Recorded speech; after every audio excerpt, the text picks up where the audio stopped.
Brilliant ideas, powered by Hyundai Motor.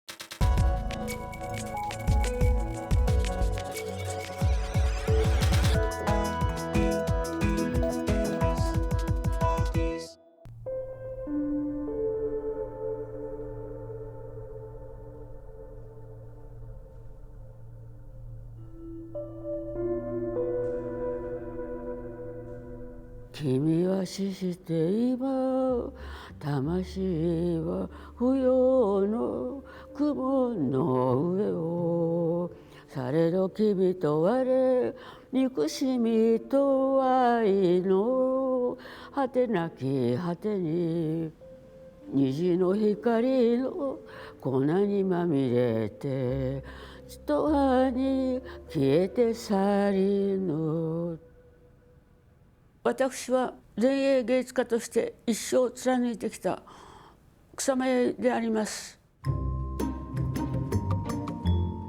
Japanese artist Yayoi Kusama is best known for her inexhaustible creations involving polka dots, pumpkins, and vibrant colours. Her love of design has seen her join forces with top fashion houses, creating her own ranges. She's also designed videos for the best in the pop world. Now in her 9th decade, Kusama continues to create every single day, her art as productive as when she first broke onto the world stage in the 1960s. Everybody loves Yayoi Kusama. I think she transcends any borders. She shares her inner thoughts. She invites you into her world. She's one of the most famous, active, and living artists in this world. She's somebody who kind of rode every wave, but has always remained absolutely on top and uniquely herself. Although she's associated with surrealism, pop, installation, performance, she can't be confined to any kind of recognizable category within art. She's definitely one of the 20th and 21st century's truly unique artists. Kusama's work can increasingly be seen at exhibitions around the globe. Museums are queuing up to show her work. This retrospective tour, in Infinity, has travelled from Denmark via Norway and Sweden to its final stop in Finland's capital, Helsinki, and it's already clocked up over 500,000 visitors. The artist allows the audience to take pictures here, to post them on the internet, on Facebook, on Instagram, is something that especially the Finns, who are very digital as a nation, very much appreciate. And by sharing and letting people share the exhibition, Kusama is spreading the word into infinity, into the endless world of the internet.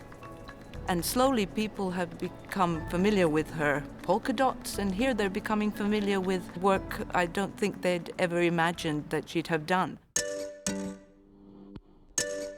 At the same time the Nordic nations queue for tickets, Kusama's grip on her audience extends even wider, with free exhibitions in Sharjah in the Middle East and in London. There were queues outside the gallery every single day for up to 4 hours. It just has such universal appeal. We had a lot of people come here who had never been to the gallery, and I suspect for some people they'd never even been to an art gallery. So it was really interesting to see people's reactions to the work. And it seems to appeal to children, much older people, but also it appeals to academics and art historians and people who have a very full knowledge of art history. Yayoi Kusama lives and works in Tokyo, Japan. Home is a psychiatric hospital, where she's lived for 40 years with a lifelong condition of panic attacks and hallucinations. そしてまた私の作品をご覧になった方々が私の生涯をかけての命をかけた芸術の背後にある自分の人生の愛と平和に対する熱烈なる命の限りの私の生き様をご覧くだされば、私としてはこれに勝る感激はありません。She used this hospital as a place to live but it has the freedom to go to the studio. So for her, it's kind of natural workplace and living place. Yayoi Kusama is somebody like a lot of artists who needs her anxieties and obsessions, and she has managed them in a way that's absolutely brilliant and speaks of a very ordered and organised personality. She stayed there because it gives her great comfort. I mean, it's a very simple place. This is not some fancy hospital or anything. She works every day, and she tells me that she doesn't sleep, that she actually works all night.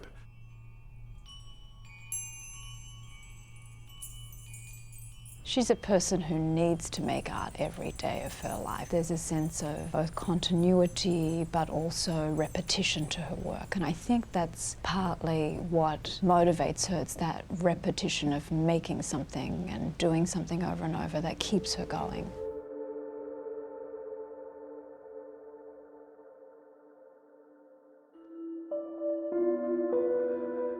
She expresses that her work really comes from her head, from her feelings, from what she sees, from her fears.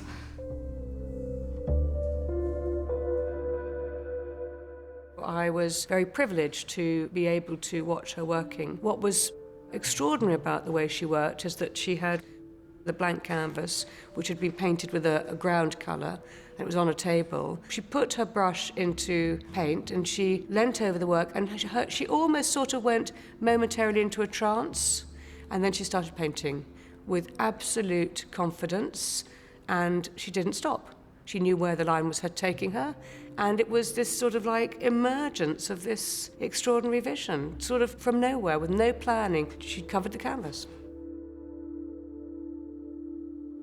When you visit her, it's almost like a piece of theatre, and she'll be sitting there. She will be wearing her wig, and she'll be wearing a dress which is made by her, which includes dots or pumpkin patterns. Sometimes there'll be a work behind her which matches the pattern in her dress, and she'll often be drawing. So you have to just stand there quietly and observe her drawing, and then she'll look up, and the meeting begins.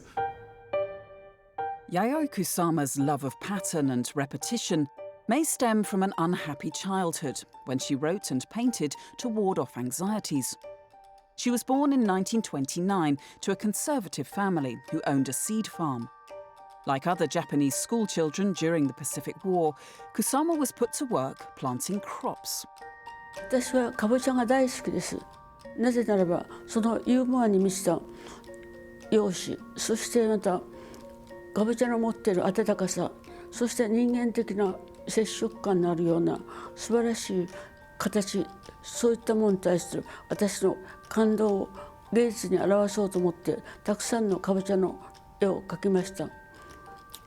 かぼちゃに対する私の創作に対する願いというものは限りもなく続き、今もまだ子供の時のように私は今もかぼちゃの作品を作り続けております。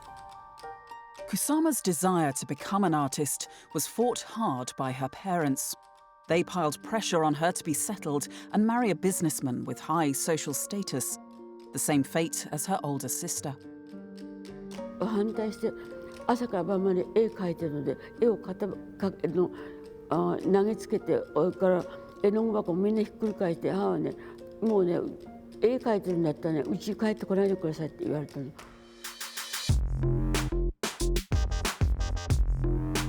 Kusama realised that if she desired to become a contemporary artist, she had to escape from her family life and her homeland too. During the 1950s, she pursued her dream of moving to America, the land of the free.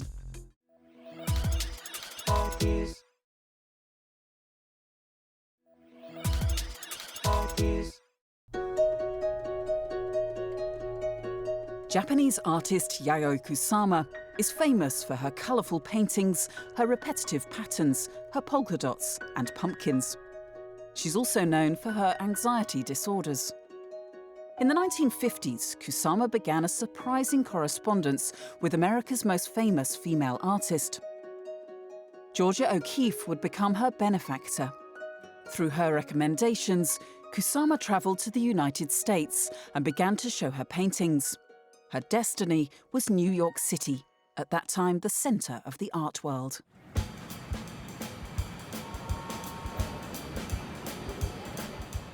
New York would have been a world away from the strictures of Japanese society for women. You know, New York would have offered her the freedom for her to be able to practice and essentially create any kind of art that she wanted. New York gave her so much opportunity to work or express as artist. And it's true, she do so many things in New York. She had the studio in the same building as Don Judd, and she would not socialize that much. She knew that in order to get ahead, you had to scratch and you had to push yourself and make yourself available, and she was willing to do anything to be famous. But women didn't have it easy when she was there. It was a really, really tough time for her. She famously had a door which she slept on in her studio as a bed. She had no heating in her studio.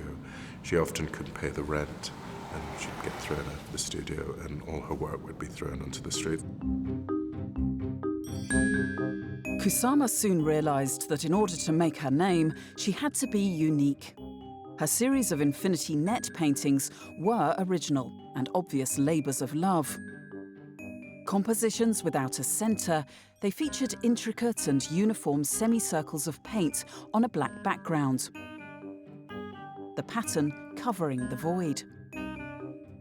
Kusama's described these net paintings as curtains separating me from people and reality. As her infinity nets began to sell, Kusama strode forward to create groundbreaking installations. In the 1960s, the abstract expressionists were becoming second-rate, and the pop artists have taken over. And we were fighting a pop art all the time. She was very ambitious. The first show, you know, we had a gallery like in a basement, and it was all painted black. And this big, beautiful boat full of white penises. It was very, very impressive, and she was a tiny little Japanese girl of this powerful work. But this was a unique early piece, and it was like nothing else that we had seen in New York. She had really invented her own style. Kusama's hand-stitched and stuffed soft sculptures became a prolific body of work known as her accumulation series. The desire to be avant-garde led Kusama to expose her own fear and obsession with sex. In many ways, these soft sculptures became ciphers for her own mental state. She talks about this idea of infinity, and she talks a lot about her early experiences with sex, actually, in her poetry. The stuffed, curious, phallic-looking objects, and in one sense they speak to a kind of almost hysterical obsession with sex, but they're also very curious and uncanny and unsettling objects. So I think that those works really spoke of her fears as a young Japanese woman from a very conservative, traditional background, finding her way in the 60s in New York, where, you know, sex, love, rock and roll was the milieu. And I find those very powerful and personal. Kusama is stretching what art can be and dealing with your hallucinations, paranoia, by using humor, I think is also very interesting. You can really sense Kusama's humor in the green macaroni pants, for example, and the way that she talks about her exhibition in New York, where she covered the floor with macaroni and had people step on it and hear the crackling of the food. From soft sculptures and crunchy pasta to dots, Kusama's childhood drawings show her mother covered in them, and she speaks of her dotty hallucinations. 私は水玉を、急いで取り込んで描くというのじゃなくて、いつも作品を作ると、そうすると水玉になってしまっております。それは私は私の病から来る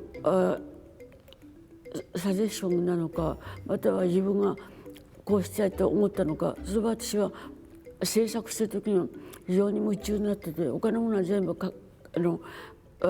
のは全部消えてなくなって手が作品を作っていくので、私自身はそういった作家たちあまり知らないんで、私自分自身非常に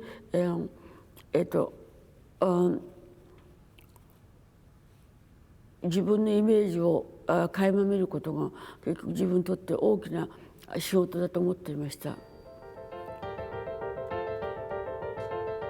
Polka dots are a visual device associated with periods of acute anxieties where the world would become clouded or occluded to her, and then she developed that spot to recreate that feeling for the viewer.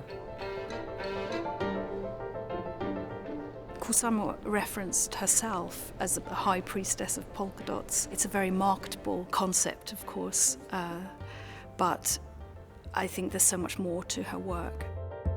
I think it's the way that it goes in art history. Andy Warhol is known for his Campbell soup cans, but he's so much more as an artist. In the late 1960s, in the middle of a promising gallery career, Kusama extended her practice to design fashion clothing and shoot an award-winning psychedelic film. She also threw her energy into arresting performative happenings on issues of sexual liberation and political protest. But despite Kusama's active engagement with the New York art world and flourishing fame, she continued to suffer from acute anxieties. By the early 70s, she returned to Japan for a quiet time to heal. Kusama decided to stay for good, in a country where she was virtually unknown as an artist and where she'd have to start from the very beginning.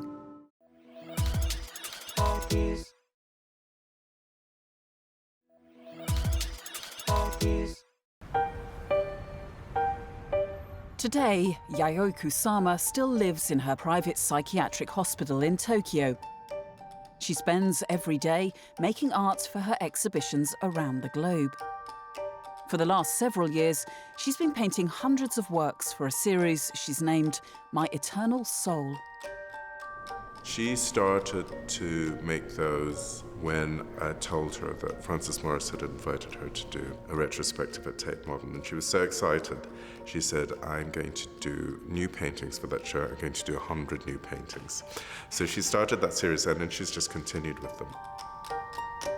They may seem at first glance to be quite different from the paintings that she'd been doing 20 or 30 years prior to that, but there is a fairly consistent trajectory in the work in terms of vocabulary and iconography that she's using. I think, like a lot of really singular artists, Kusama has been hugely influential as a role model. The way she's worked, her tenacity, her ability to reinvent herself, to take on different media and new technologies as they emerge. An artist who's found her voice in literature and art and film and performance. From rejecting the strictures of Japanese society in the 50s to coming full circle, today Kusama has been embraced by her home country. Her work in Japan features giant pumpkins in the landscape, a special dot painting for the victims of the atomic bomb which devastated Hiroshima, and a flower sculpture in her birth city of Matsumoto. In 1993, Kusama was officially chosen to represent Japan at the Venice Biennale. And more recently, she's been awarded the Order of Culture from the imperial family, the first woman in its history to win the prestigious medal for drawings and sculpture. Now, audience in Japan really appreciate the young generation to the elder generation. It's kind of very open how we can appreciate. It's very easy to understand what she had been doing, the dot and net, but it's also emotionally touching. The works by Kusama that arguably draw the most response from audiences today are her infinity mirror rooms. She's been creating them consistently over the decades, since the earliest incarnation, Fallis Field, in 1965. ミラールームは、私にとって、またとない大きな賭けであり、それから光だとか、それの反射だとか、そういったものを使って自分たちが住んでる世界よりも一歩先の方の宇宙的なイメージをその中に込めました。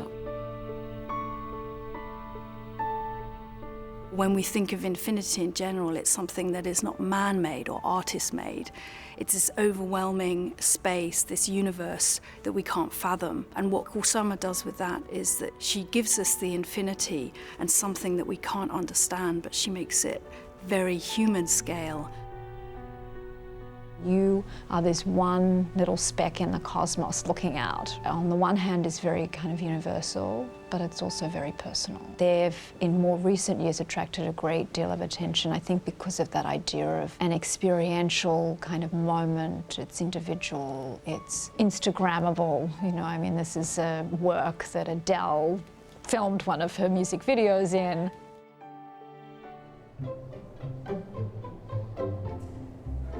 In Helsinki, the mirror rooms delight audiences, and Kusama's favourite imagery makes a surprise appearance. You're confronted with a room of dots and this mirror box, which looks like it's landed actually from space. It's almost like a pilgrimage. You could sort of circle it infinitively. And inside are these pumpkins that they're almost like a shrine. They're humble and they're safe inside. I think it's quite witty of Kusama because it's almost like a museum archive of pumpkins as well, safe in this box that seems to have sort of landed in this world of dots, this room. You can put your head right through, and actually Kusama created other works which were like peep shows, and this is in a way like a peep show installation. There's something very cheeky about looking in.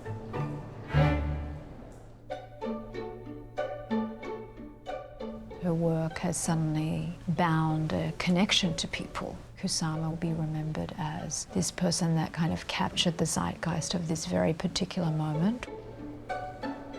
She's really been the artist who has created certain works that people will only refer back to her.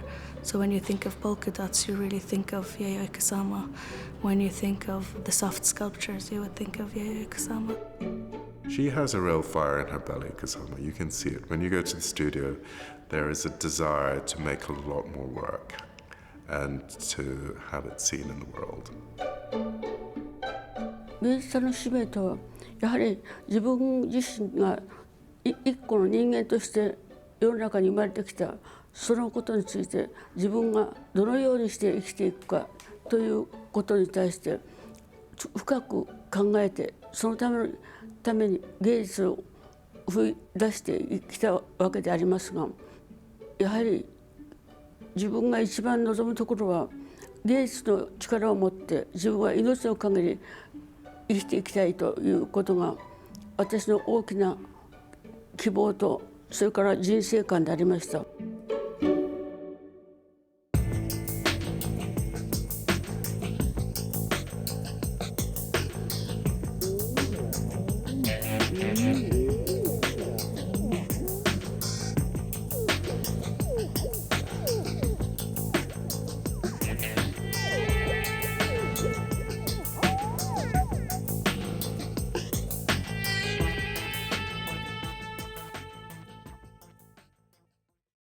Brilliant ideas, powered by Hyundai Motor.